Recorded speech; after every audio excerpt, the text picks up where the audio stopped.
दोस्तों, सनातन धर्म में ऐसे कई ग्रंथ और शास्त्र हैं जिनमें मानव जीवन से जुड़ी बहुत सी बातें वर्णित हैं। इन्हीं में से एक है गरुड़ पुराण, जिसमें व्यक्ति की मृत्यु से जुड़ी बातें बताई गई हैं। यही कारण है कि जब किसी व्यक्ति की मृत्यु होती है तो सनातन धर्म के अनुसार उस व्यक्ति को मुक्ति दिलाने के लिए उसके घर में गरुड़ पुराण का पाठ रखा जाता है। आपको इसी में बताई गई ऐसी चीज़ों के बारे में बताने जा रहा हूँ जिसके बारे में कहा जाता है कि अगर किसी मरने वाले इंसान के पास इन 4 चीज़ों में से कोई एक चीज़ होती है तो यमराज उस व्यक्ति को दंड नहीं देते।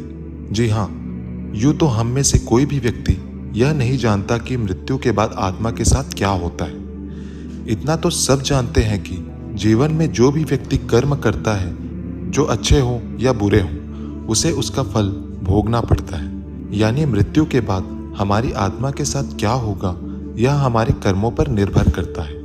लेकिन शास्त्रों में यह भी कहा गया है कि अगर किसी भी व्यक्ति के पास मरते समय कुछ खास चीज़ें होती हैं तो यमराज उन्हें उनके पापों के लिए माफ़ कर देते हैं। अभी ये चीज़ें क्या हैं, आइए जानते हैं। सनातन धर्म में तुलसी के पौधे को एक बहुत ही पावन पौधा माना जाता है। तो वहीं कुछ मान्यताओं के अनुसार तुलसी श्री विष्णु के शालिग्राम स्वरूप की अर्धांगिनी मानी जाती है। गरुड़ पुराण के अनुसार तुलसी का पौधा अगर मरने वाले के सर के पास होता है तो उस मनुष्य की आत्मा शरीर त्यागने के बाद यमराज के दंड से मुक्त हो जाती है। इसके अलावा यह भी कहा जाता है कि अगर मरने वाले व्यक्ति के माथे में तुलसी की पत्तियां रख दी जाएं तो उसे प्राण छोड़ने में आसानी होती है। इसके अलावा मृत्यु के समय अगर व्यक्ति के मुंह में गंगा जल प्राण त्यागने से ठीक पहले डाल दिया जाए तो शरीर तो पवित्र होता ही है, साथ ही साथ उस व्यक्ति की आत्मा भी पागल हो जाती है। फिर यमलोक में जाकर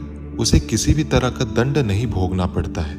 यही कारण है कि लगभग लोग अपने किसी परिजन के आखिरी पलों में उसके मुंह में गंगा जल के साथ साथ तुलसी का पत्ता जरूर डालते हैं। मृत्यु के आखिरी पलों में श्रीमद् भगवत या अपने किसी धर्म रथ का पाठ करने से भी व्यक्ति को सभी सांसारिक मोह माया से छुटकारा मिलता है। कहा जाता है इससे आत्मा द्वारा शरीर त्यागने के बाद व्यक्ति को मुक्ति तो मिलती ही है, साथ ही साथ यम दंड का सामना किए बिना ही उसे स्वर्ग की प्राप्ति होती है या फिर पुनर्जन्म मिलता है। आखिरी में आता है अच्छी सोच।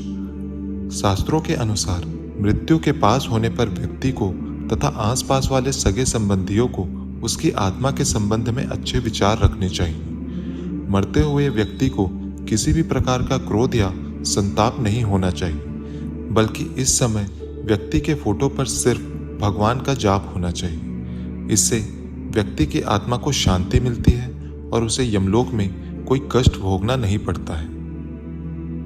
तो दोस्तों, ये थी 4 चीज़ें जिनसे दंड से बचा जा सकता है।